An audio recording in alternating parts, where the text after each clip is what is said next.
Well, let's go ahead and get started. I am so excited to introduce to you Lars Hennenborg. For those that don't know him, he is the author and coach and everything wonderful with Real Estate B School. By the way, Lars, just to say, this is kind of cool because Stephanie Morgan's on right now. Stephanie Morgan is an agent that came to our yesterday's class, our first class in the series of Captivate.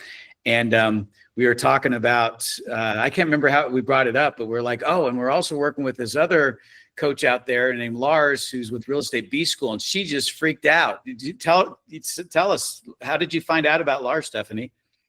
So I've been looking into different coaching programs, right? And like, Tom Ferry, Buffini and Company, whatnot. I've been following this guy, 2Q lead generation, Kevin Smolin. And then Lars came up in my YouTube at one point. And this has been quite a few months now that I've been following him. I'm like, should I spend the money on doing his coaching? Should I not? Should I not? And I was actually going to pull the trigger the other day. And then I went to Mike's class yesterday. And then just somehow we got on this little subject. And he said, then we're going to have this guy, Lars. I'm like, wait, what? So, yeah. That's awesome. I love it. Yeah. So to give you a quick introduction for those that don't know Lars as well as Stephanie does and the rest of us, as you know, we've been doing a lot of really great things with Captivate, with this new company, the new book that's come out.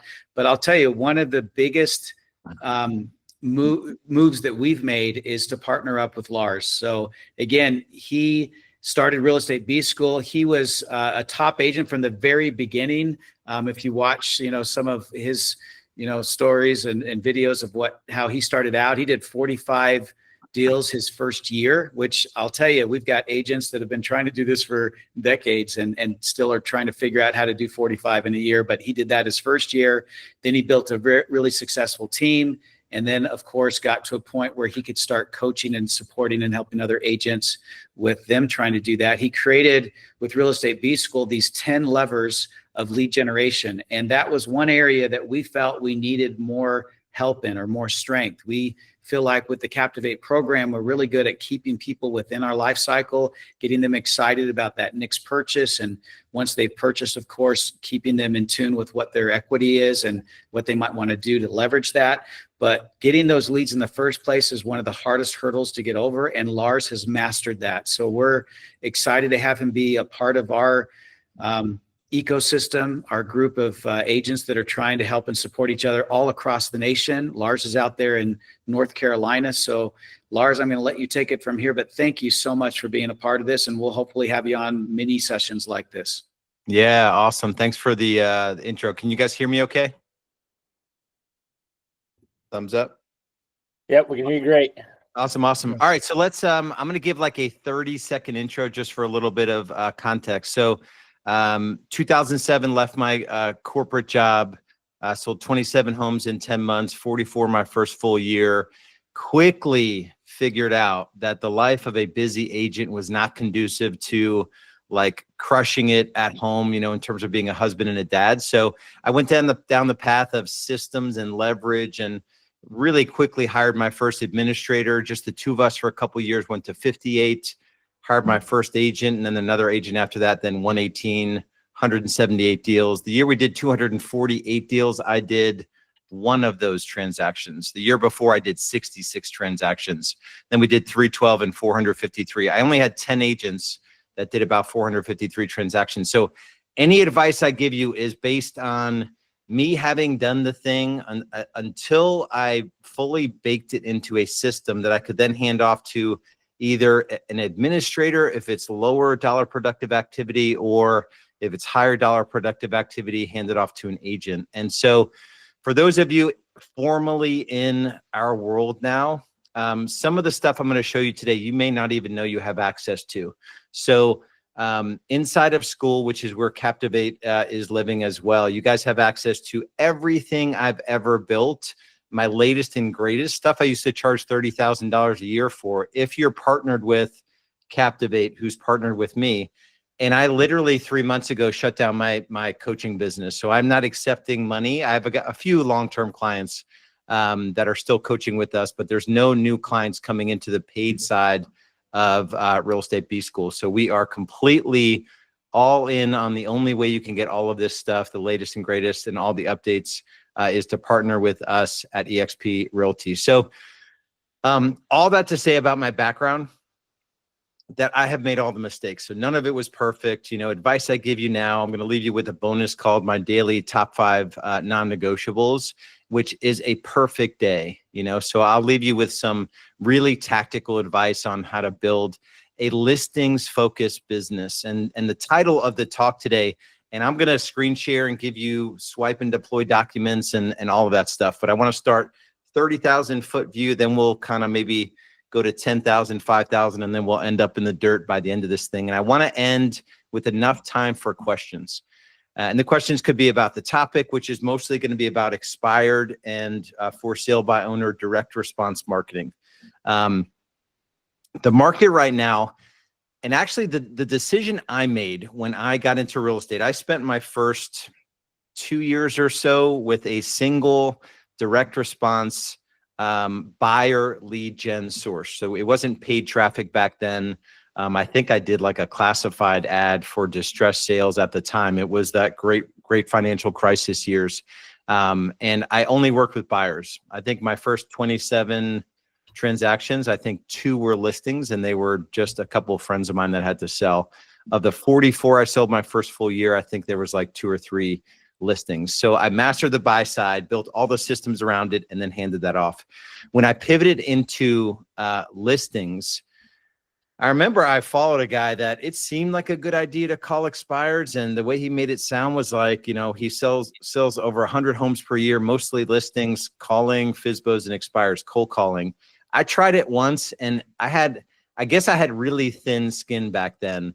I had a guy just not be nice to me. Like, he just belittled me, and I was like, there's no way I'm going to do this every day, cold call expireds and FSBOs. So at the time, I was in a coaching program that they were like disciples of Dan Kennedy. Does anyone know Dan Kennedy? Get in the chat if you guys know Dan Kennedy. I do. Yeah, so just the OG direct response marketer. So I made the commitment early on just to become a good direct response marketer. And instead of calling expireds and FSBOs, I was going to get them to call me. And you could either do that through advertising, expensive advertising, radio, billboards, that sort of thing, or we literally know exactly who these people are, and we could just target them by sending them direct mail. And direct mail still works phenomenally well. And we'll go through the specific pieces we send, how to set up the whole systems and all that. But I made the decision that I was going to become a world-class direct response marketer. And I see a lot of agents sort of, they're fair weather fans of expireds and FSBOs. And so, and this is what I mean by that. A couple of years ago, when there are no FSBOs or expireds, and I'm not doing anything, I'm like, are you sure? There's literally no FSBOs and expireds. There's always for sale by owners.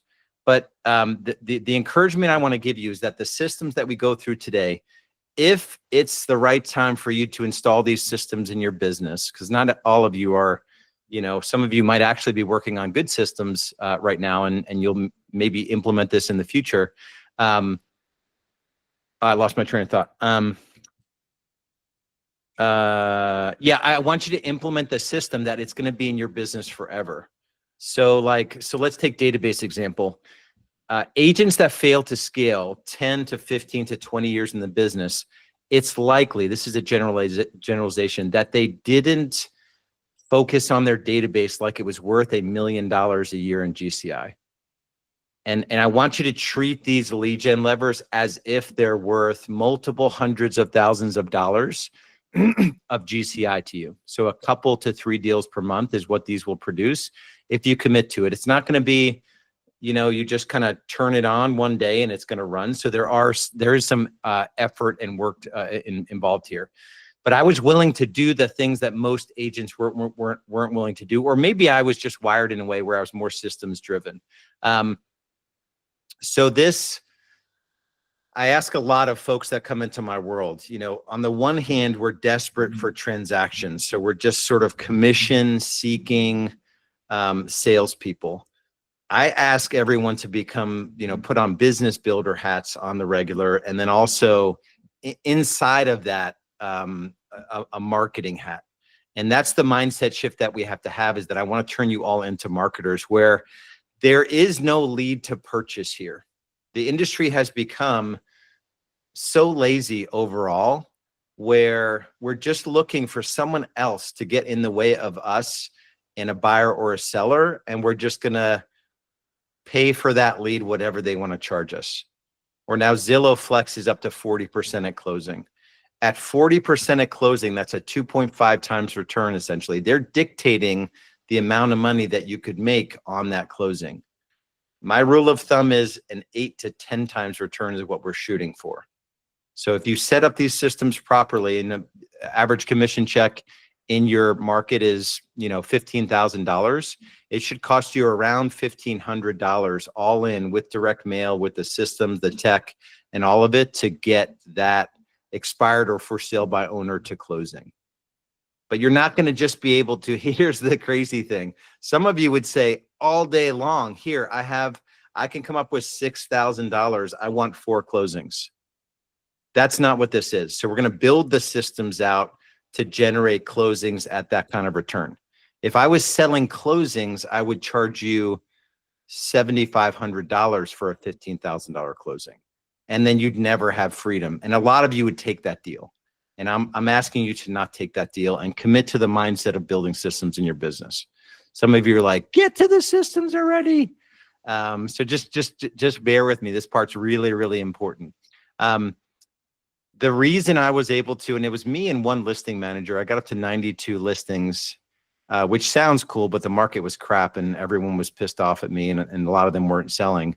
But I knew that if I could build a listing-based business, that all the good would come from it. I'd have signs up, I'd get more listings, I'd get a ton of buyers, my agents could run open houses for me. So listings have babies. There's a system that I won't go through today, but every listing that we take in our framework, we have systems in place to generate 5 commission checks total. So we can sell that one listing, that's 1 commission check, but then we can do a whole bunch of other good things, get another listing in the neighborhood, we can get a buyer off the yard sign, we can get a referral from that seller, and then we can help that seller buy either via referral out of the market or buy locally. So there's 5 commission checks that we can build systems around to make sure, and we're not going to get all 5 all the time, but it's a systems approach that we're after. All right, here, before I get to the good stuff, I want to talk about productivity, time management. The reason I was able to achieve at the level I was able to achieve is because I was really militant about my calendar. So for some of you, if I were to follow you around for 2 weeks and I was just like a little angel or devil, however you want to view me, I probably started as an angel, then you probably by the end of the 2 weeks, you'd think I was the devil. And I just like smacked you on the head every time you did something that wasn't like a thoughtful, premeditated, time blocked activity. I wonder like how quickly you guys would just be bloody if it'd be 1 day or 2 days. So the encouragement for those of you that are already in our world, you have access to all of this. And I'm going to run through school to show you where a lot of this is.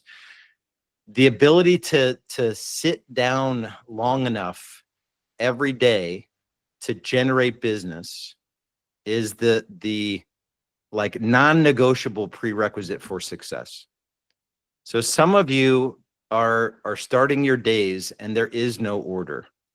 And some of you wouldn't know what to do, so that's a different problem. If you sat down for 3 hours in a 50-minute on, 10-minute off, 3 series of those, that cadence, some of you wouldn't have enough to focus on. So I get that. But ultimately, we want to build the lead gen systems up so that you have enough to do 3 hours every day. It actually ends up only being 2.5 hours because we do that 50-10 cadence. So none of this will work if you're not disciplined with your time. And I used to try to like hack when I thought people would, be available to talk to me, or, because we had inbound leads, but I would still need to have conversations with people. Now, the best way to do it is just to commit the first part of your morning to the activity that is probably not the highest, like on your desired list of things to do. Anybody read the book, Eat That Frog by Brian Tracy? So Eat That Frog is like the frog in sales is sitting down and having conversations with people. So if you're not doing that every day and you're not tracking your numbers, you're not going to win in sales. Some of us wouldn't last a day if we had a sales manager in a legit high performing sales organization. So really be a little bit harder on yourself when it comes to where you're placing your time. Okay. So I don't lose all of you forever. I'll move on. I covered, listings, multiple transactions, covered that. One thing I won't get into, I'll point it out though, is that the mindset, if you truly buy into the fact that controlling listing inventory is where there's massive sustainability and there's ultimately freedom, you should be looking for listings everywhere. So I'm going to go through expires and I'll go through for sale by owners and some strategies there. But as you're working your database, the two non-negotiable systems, lead gen systems that we have our members build out when they start with us, it's not expires and it's not for sale by owners. It's our database touch blueprint and our brand authority builder. So database touch blueprint is just building a database, feeding it more new contacts every day, and then adding value over time.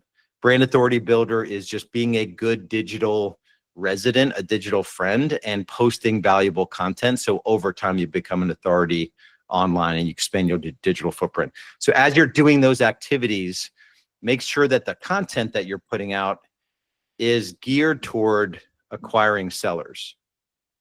I had a conversation yesterday with, I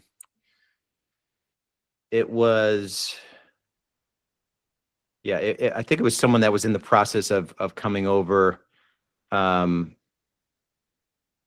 It was someone who I'm talking about coming over to EXP, and he is being coached by an organization that it's $6,000 a month he's paying for coaching, which I was just like, 6,000, man, I should have charged more when I was charging for coaching.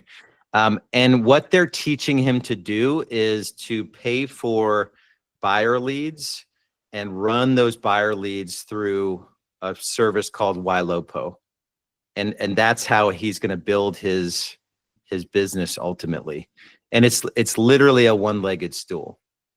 So you're not like building any sustainable systems. I think he does realtor.com. They can change the prices whenever they want.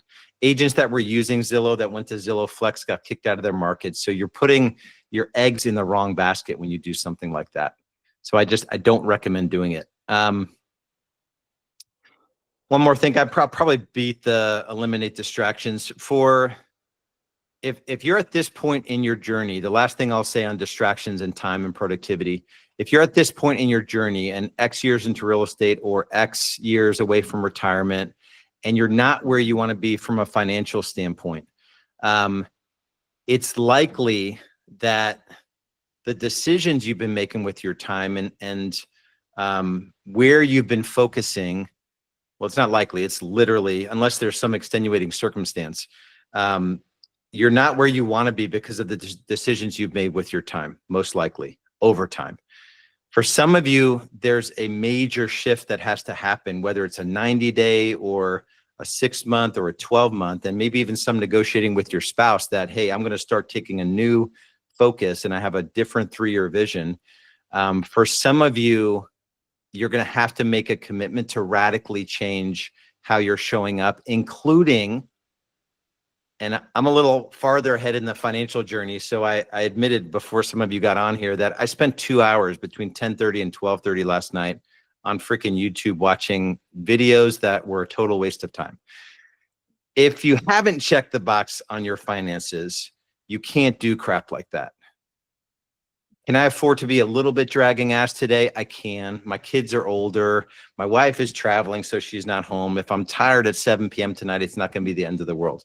But for some of you, there are things, massive things that like chunks of time, things that you're spending time on and giving attention to that you'll have to cut out of your business altogether or out of your daily schedule altogether. So just be honest with yourself about those things, because that over time, the consistency of doing the things that we're going to go through here in a second, that's where the magic comes in. And that's where the major wins come in. There isn't a grand gesture we can make in business where 2 to 3 to 4 weeks from now, you go from 0 listings to 20 listings and you're closing 5 deals per month. This is a multi-month, multi-year even compound effect, sort of flywheel effect that we're going to put in place. All right. Let me pivot into some fun stuff so I don't drain the energy too much out of the room. Does anyone actually get in the chat before I move into kind of show and tell, and then I'll get into some of the tactics here.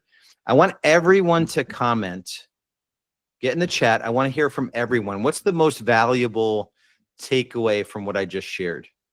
I want to see where you guys are at, and we'll have time for questions and all that good stuff as well.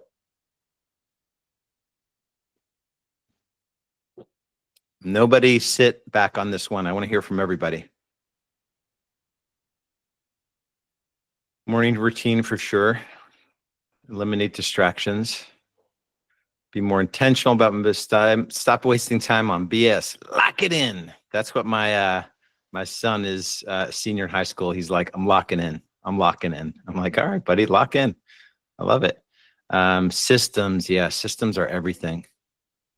Even when I did crap in my business that I didn't like, I was building a system around it so I didn't have to do it in the future. And I knew I wouldn't be doing it in the future. I'm like, F it if I'm going to do open houses, but I'll build the most bad to the bone open house system. I'll figure out how many signs on what streets, how do I advertise beforehand to get 50 to 75 people to show up. I'll build this system, but then for sure I'm going to hand it off to someone. My time management sucks. Time scheduling, calendar my time, awesome. Time management, time is valuable. Yeah, last thing on time, and this is a mental shift for some of you. I made the commitment that even when, well, I'll give you the actual math.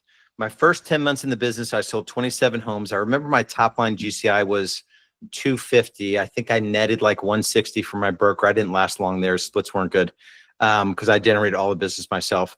And then I only took home $37,000. I remember I went from like a multiple 6-figure corporate job to taking home 37 grand. And my wife is like, okay. She's like, I'm glad I didn't quit my job yet. And I probably, in those 10 months, I probably worked over 2,000 hours. So do the math, 37,000 divided by 2,000, I made about $18 per hour. Early that next year, 2008, I committed to, I'm going to take home a 7-figure net income and I'm going to work 1,000 hours a year. So I want to clear, pre-tax clear $1 million, and I want to work 20 hours a week or 1,000 hours. So 20 times 50 is 1,000. That's $1,000 per hour. My first hurdle was actually 500 and 2,000. So $250 per hour. Either way, some of you have to figure out 2 numbers. And this will drive you to stop doing the work that's not worth $250 or $500 per hour.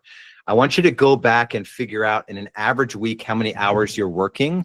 And then like last year, what did you take home?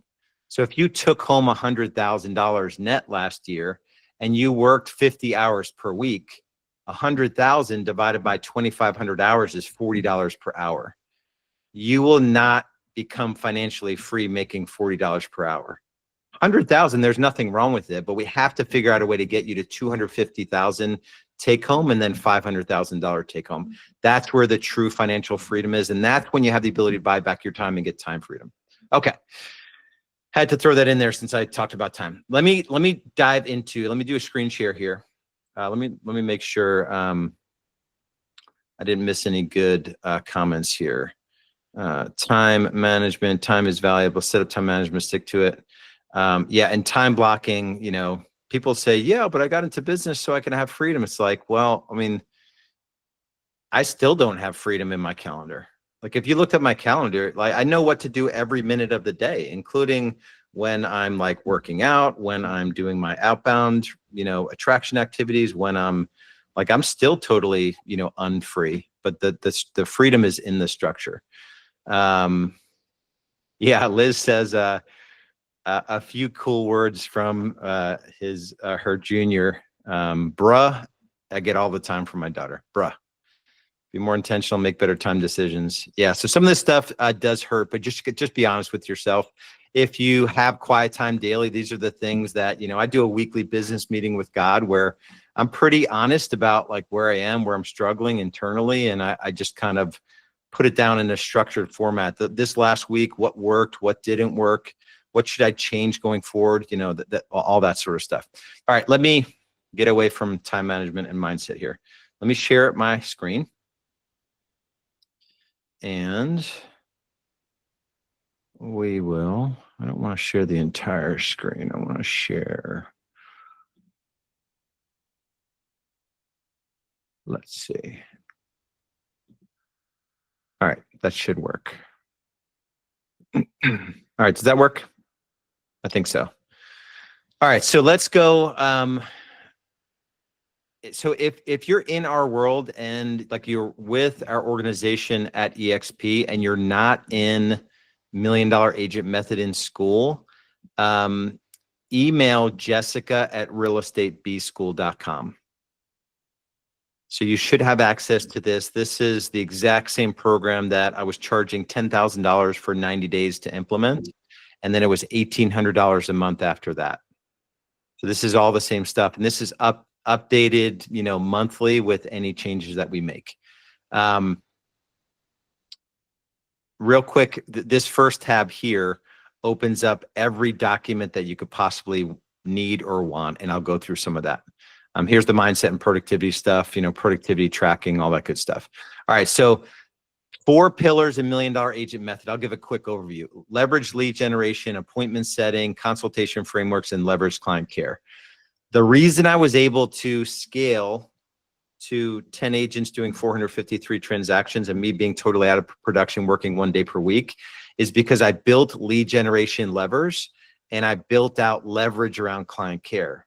So when I brought an agent on my team, all they had to do was set appointments on the leads I generated and do consultations. So they handled most of pillars 2 and 3. The leads were coming in and my team was taking care of client care. So they were just doing actual sales activities. The challenge if you're doing all of this is that you've got to really be diligent about not doing the things or buying back your time with a virtual assistant and not doing all the admin activities. All right, so within leverage lead generation, we've got 10 lead generation levers. I talked about the importance of database, touch blueprint, and brand authority builder. These are absolute non-negotiables. So there's lots of listings to be had in your database, lots of listings to be had the way that we build authority and expand our digital footprint. Same with social proof. But I want to go through specifically expireds and for sale by owners. The tactic and my feeling on expireds and for sale by owners is that as a real estate agent, it's irresponsible to not work expireds and for sale by owners. So you can't ignore a large group, essentially a database of folks that are literally raising their hands saying, I want to sell my home. It's irresponsible to just ignore them. So the question is, how can you go about securing this business? You could call them, which is not what I did. It works though. You could mail them stuff, or you could even drop off stuff. There's an agent in my office that in my market for years would just every for sale by owner, he would just drop off a binder, which was essentially his expanded resume. And he would sell 50 to 75 listings per year. And his son was on his team, would do all the buyers. So getting something in the hands of expireds and for sale by owners, I believe is the key. And so let's talk about what the system looks like to set that up. I've always been a user of RedX. There are other data sources. I think we get like $1 if you use this affiliate code. So this is like an affiliate code. They waive like a setup fee or whatever. There are 5 data sources within this. We use GeoLeads. We came up with a pretty good geo farming system as well that you guys have access to. I won't go through that today. We have a motivated seller letter campaign as well. That's what these pre-foreclosure leads are for. I don't do a whole bunch with for rent by owners. These are just investor owned properties, but these 2 data sources here, expired leads and for sale by owners, this is where we'll spend most of our time. One note on for sale by owners is that a lot of these are just, you're driving around, or your family is driving around, or people, your friends are driving around. Make sure they know you're on the lookout for sale by owners, and give them instructions and maybe a $5 or $10 Starbucks gift card if they send you any for sale by owner leads. Just have them text you the address and a picture of the for sale by owner sign. All right, so you've got to get one of these data sources. I think I still have access to this. I can show you if I do. Let's see if this still works. They canceled my account, or they changed my account. Anyway, RedX is one of the data sources. Vulcan 7 is another data source. Essentially, you could conceivably just go into your MLS and grab these every day. A system like the RedX makes it like really easy to grab them, and it hooks up to your MLS, and it also lets you know if you're sending out multiple letters, multiple postcards, multiple handwritten notes or whatever. Let's say on January 1st, 100 expireds come on. By January 5th, 20 of them may have relisted. A system like RedX scrubs out the 20, so you're not sending mail to a bunch of folks that have already relisted. One pro tip. This is like the pro tip of all pro tips with expireds. So many agents. I'm in a market where we have over 20,000 agents. I don't know how many, if 100 agents or 75 agents. There's a lot of agents that are calling all the new expireds every day. Very few are marketing to old expireds. So what you could do with a system like RedX is that you can go into your MLS and you can find out what properties, do a specific search about, 400K to $1.2 million in this area. Draw a map, or you have a map feature in your MLS, expired in 2023, 2024, and up to June 2025. Within 2 or 3 weeks of a property expiring, all the cold call cowboys are done working those leads. So you have free reign on anything that expired over a month or 2 ago. Nobody's working those, and you can use a data source. And even if you only did, but I'd recommend getting both. I think it's like $100 a month with RedX if you use both of those systems. So this system ultimately will be run by an admin, but it takes you have to focus on getting it set up. There are, inside of RedX, there's a tutorial that you'll have access to where, let's say you're going to send out 3 handwritten letters, 3 postcards, and 3 printed letters, a series of 9 mail pieces, only to those that don't relist. So in the example, you may send out 100 of piece number 1, 90 of piece number 2, 80 of piece number 3. So the numbers will go down as expired relist. The old ones, they don't go down that much because they may be thinking about relisting in the spring. They may not even know that the market has gone up or their property is worth something different than when they had listed it a year or 2 ago. We had this down to, can you guys see that? No, you can't. Let me share my whole screen. I just pulled up the sample. Entire screen. There we go. All right. right, you guys can see that? All right, so we had it to the point where all we did was send out a single handwritten, more is better, but we got like a 20x return on just sending a single piece. So not even a 3-part series. I would recommend doing at least 3. If you were going to do the bare minimum, I would do 3 and I would do handwritten. The hack that we used on this was that my admin that was sending these out, because the system was built, she would go into RedX, she would see exactly what new expires there were, and she basically wrote this out exactly the way that it is. Dear blank, would you consider selling your home at nothing there to a potential prospect of ours? Call me at a trackable number. This was a Ring Central number, and then Lars signed it. She would do a high resolution copy of that, and it was on letterhead, but it's a number 10 envelope, so it's not a business envelope. And then she would write in. So this is a copy. She would have a stack of 100 of these, and she would write in the first names and the address. So you couldn't tell, just saved her a bunch of time versus writing all of them out. This was a really high converting piece. The only difference I would do, like if I built this system again, I would have a 3-part series. So this is the one that I just showed you. Would you consider? Never heard back from you. And then I don't mean to bother you, or whatever. Right? And I would do these on day 1, day 8, day 15. So basically essentially two weeks, but a 3-part series.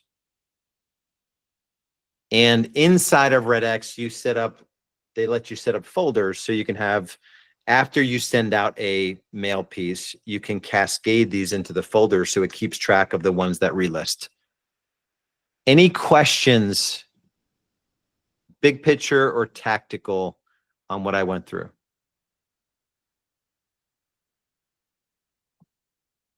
Any questions? It's surprisingly simple, and I'll go through some other examples on direct mail pieces.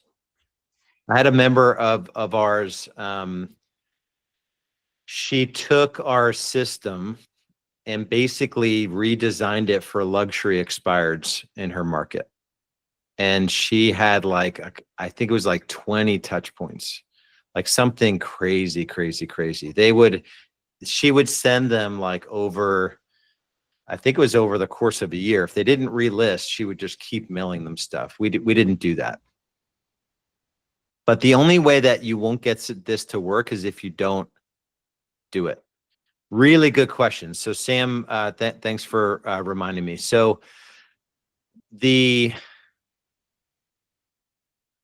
want 100%. This is 100% open rate. We send it out in a number 10 white envelope with a first-class postage stamp, handwritten, with not an obvious business address. So don't have your business address. Don't try to make this look businessy. Think when you're going through your mail, you go through 27 pieces to find the 2 that you're going to separate and actually open. Everything else goes right in the trash. There's a 0% chance, 0%, if someone's going through their stack of mail, that a handwritten number 10 white envelope with a first-class postage stamp, and it could be a pasted, the return address. I don't even think legally you need a return address. So there's not a requirement for that in some areas, but it's 100% open rate. So just keep that in mind. If you're trying to email, get email addresses and use an email approach, that open rate is 10 to 20% at best with cold email marketing. This is the 100%. So, hey, Lars, I got a question for you. Yeah. So I've only done this a few times, so I can't say that I've done this at a large scale, but when I went to a class about FSBOs and expireds, one of the things that I thought was, talking to the person in person was the most powerful way, at least for me, to ever get someone to convert, to get someone to be interested in me helping them. So I every now and then when I'm in my area, at least, because I don't want to drive all over the city, if I see a FSBO sign up or if I have an address of an expired, I'll literally go and knock on the door.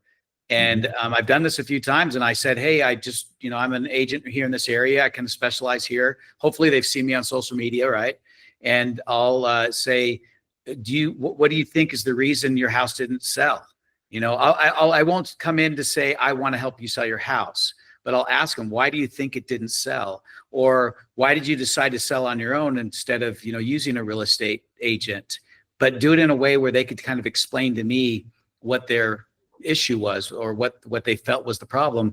And I've had some incredible discussions. And I think out of the 4 or 5 that I went to, I think I got 3 of them. So the return on that was huge, but it made a big difference because I don't think many agents are actually going and talking to these people in person. They're sending cards or calling and things like that. As far as the big group of people, because we have a lot of people out here that are calling and sending, they're even taking and dropping up on their doorstep some packet or something, but then they're running away instead of knocking on the door. Yeah. So the only reason I didn't approach it that way, I have a different personality than you. I really don't want to have those conversations. To me, like in my mind, that's not scalable. And I was trying to scale, but the commitment is that 100% you're going to try to get in contact with every expired in FSBO and pick one or the other. I actually enjoyed a little bit more working with for sale by owners. That system, and I'll go through it here quickly in a second, that is a mail and a call. So there's mailing and calling involved in that. But 100%, I'm going to share my screen here real quick. You should be ready to stop.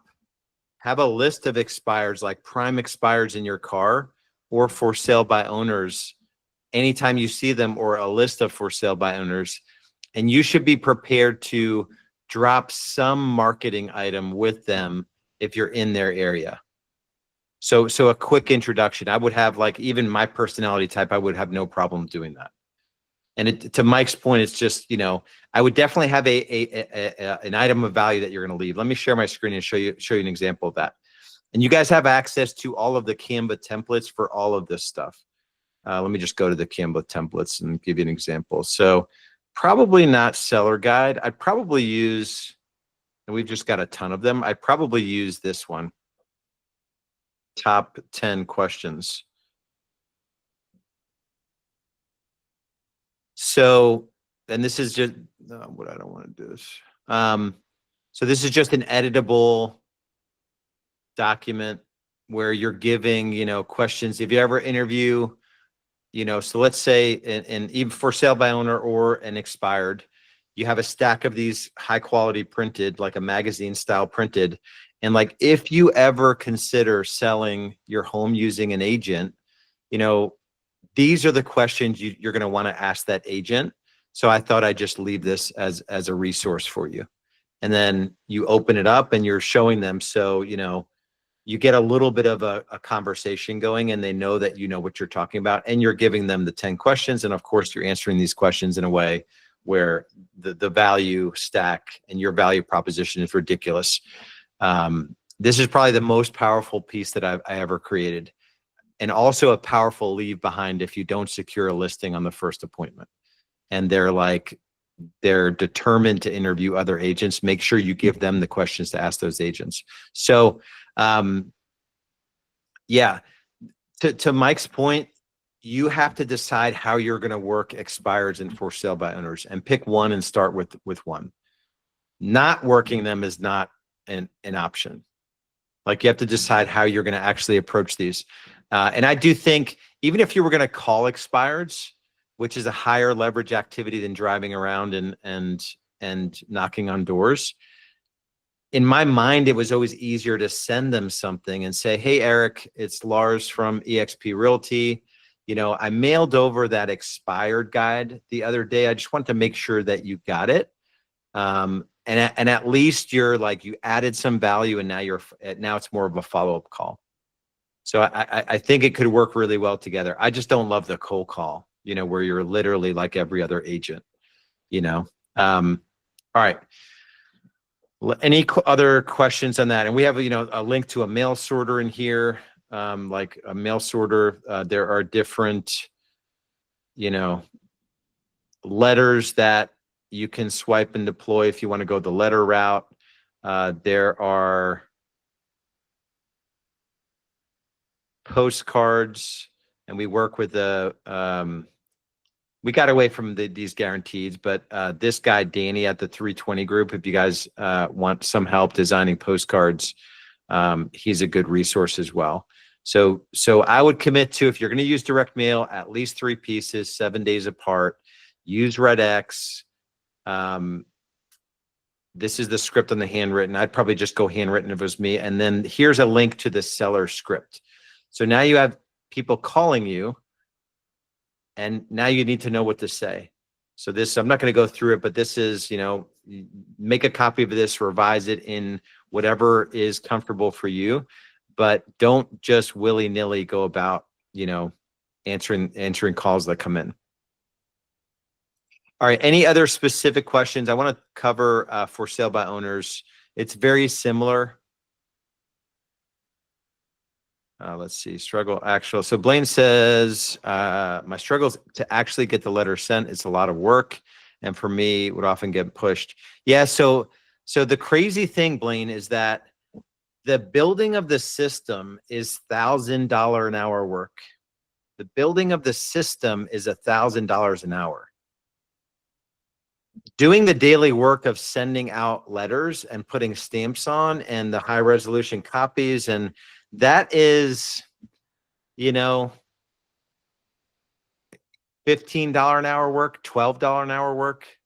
You could probably pay a neighborhood kid to get those done. You want them done first thing in the morning, so that's the only challenge.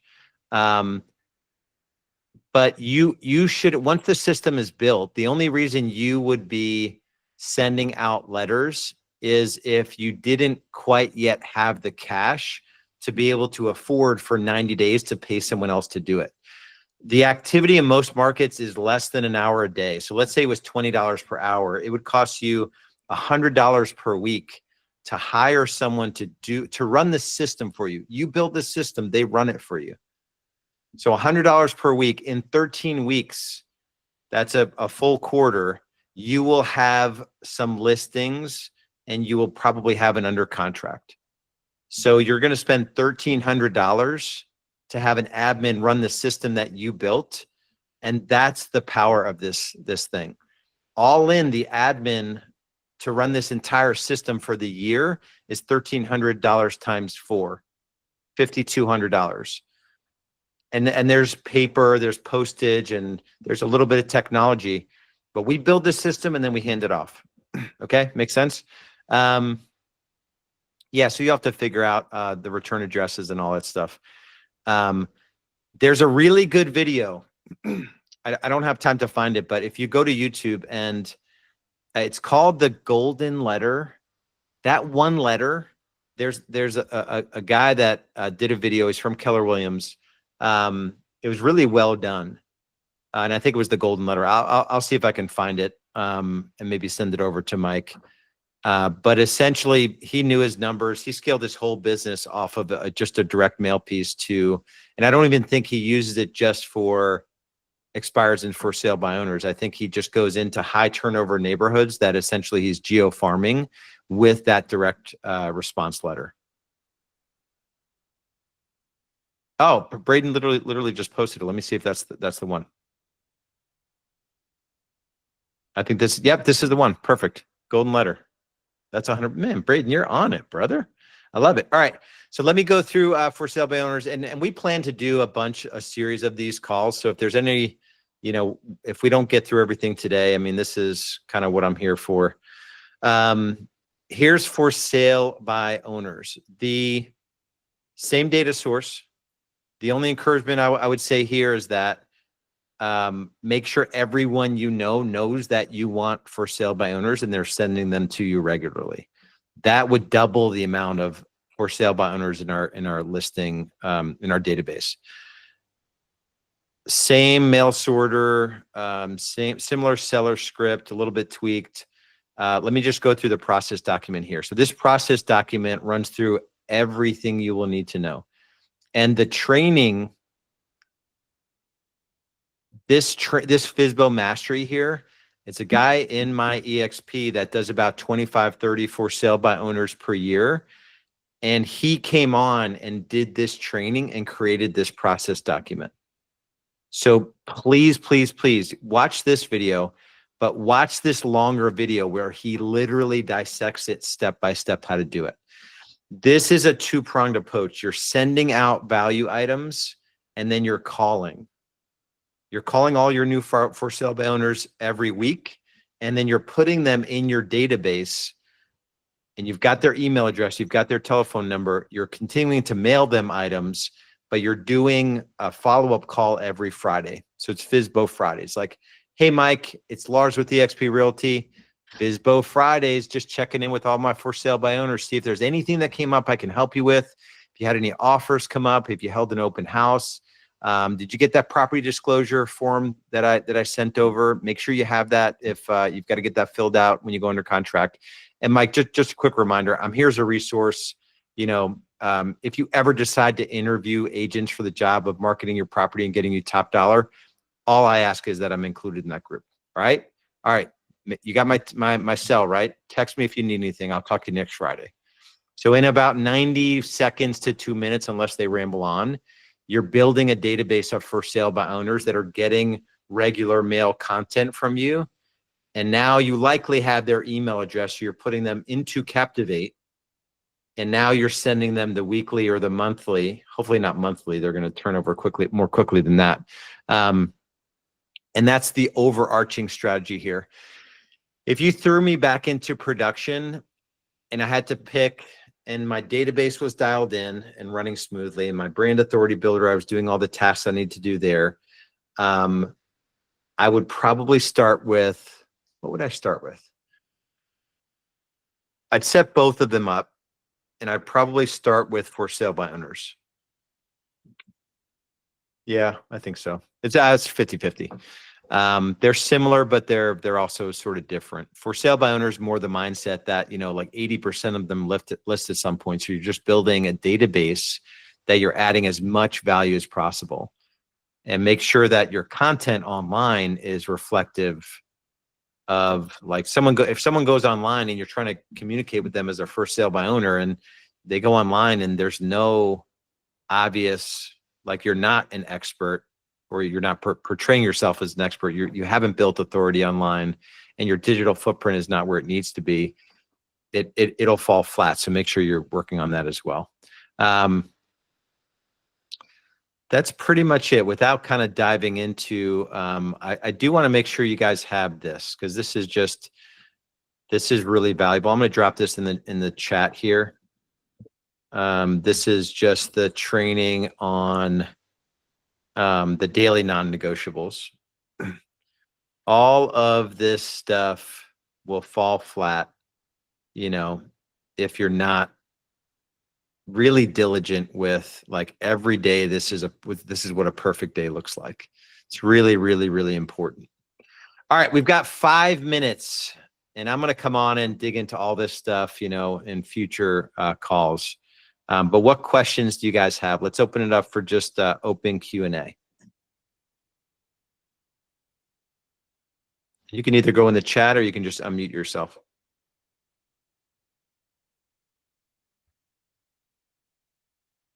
So let's say we continue with what you've shown us so far, obviously needing to go through your documents and this system to set up. And let's say next Thursday, we get together as a group, Lars, of course, we're not going to keep you coming every week, but we'll love it to have you come back and talk about some of these other levers.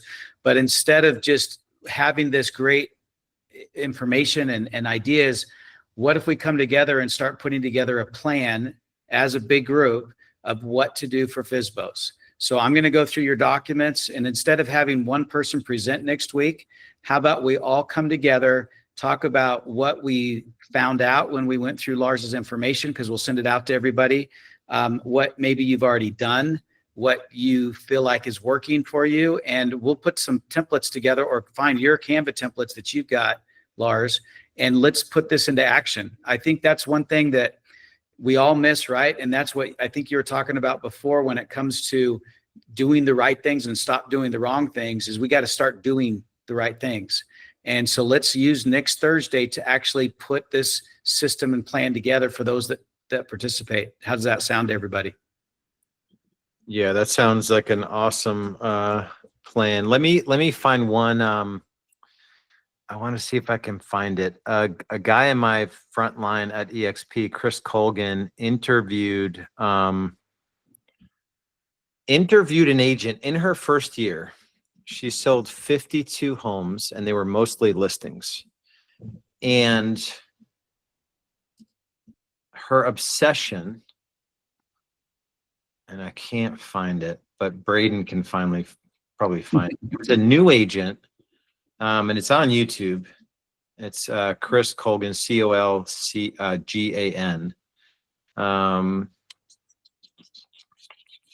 Anyway, so she just made the commitment that she was going to list 2 homes every week.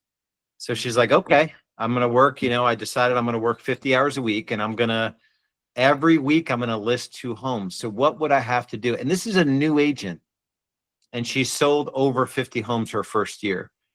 And she was like texting and calling and driving by, and like, to Mike's point, like whatever she had to do to get in front of these 2 obvious listing lead sources, expires and FSBOs, she did.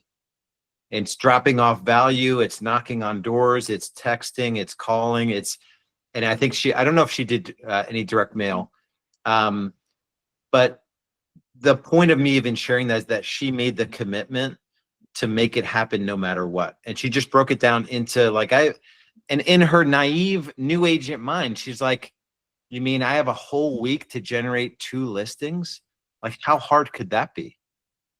Versus like a lot of us are like, the market sucks and there's no, we're 2 years into a unit recession, and, but if you made it so that even if every week you were going to list a home, how would your focus, your calendar, like how would you calibrate your entire week around, that goal of selling a home per week or listing a home every week? All right. So no questions. We just have a lot of work to do. Yeah, for sure. Any tactical questions that you guys have? This is the part of it that if you guys start with for sale by owners, that process document is pretty detailed, and go through that video that's on top there. That's the homework that I would give you specifically. Let me share my screen and I'll show you exactly where it is. So inside of school, you're going to go to for sale by owner. This FSBO mastery right here. This is Mark. That's Mark Giosa. So you're going to go through that. That's like an hour-long training. And then this FSBO strategy and process document is the document that he's going through. So between this training and this document, you'll have 80% of the system you'll need, and then you'll just decide what pieces you're going to send out. And then inside of the drive here that you guys all have access to if you're in our world, the Canva templates are all editable. And so you can go in and just decide that I'm going to have these printed in my car, ready to go. If you're trying to turn around stuff pretty quick, this 10 questions template is a big lift. The seller guide is probably easier to customize quicker, because a lot of the information in here is a little bit more generic. It's all really good stuff. It's just way easier to put your logos in here and convert this and send it over to GotPrint and get 20 copies ready to go. Just click on this, delete, put your logos in. If you don't have a team, just modify this. You could just modify the title. All this stuff still happens. We always have an easy exit listing guarantee, super powerful.